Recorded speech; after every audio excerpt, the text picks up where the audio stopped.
Ээж нь хүүгээс асууж байна гинэ. Миний хүү эрэгтэй дүүтэй болмоор байна уу? Эмэгтэй дүүтэй болмоор байна уу? Таны гэж эвгүй хэлбэртэй болно гэж айхгүй бол би гоё ундаг дугуйтай л болмоор байна.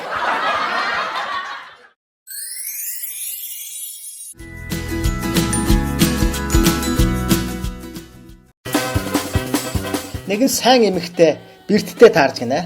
Бэрд. За хүслийг чинь биелүүлээ. Гэхдээ нэг хэлэх зүйл байна. Чиний биелэх хүсэл болгон энэ дэлхийн муу эмэгтэйчүүдэд 2 дахин илүүтэй тусах болно. Ойлгов уу? Яа, ямар гоё. За 100 сая төгрөгтэй болъё. За чамд 100 сая төгрөг өгье. Харин муу эмэгтэйчүүдэд 200 сая төгрөгтэй болно гэсэн үг шүү дээ.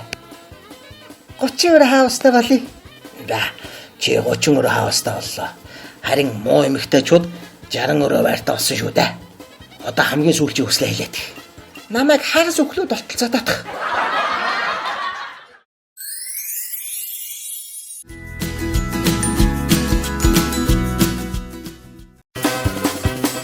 Бат чи маш хэрж ин шүү.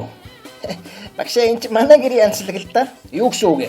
Өвөө хөдөлтаа чин аав багш л да. Арай ээж бол эмэгтэй хөө.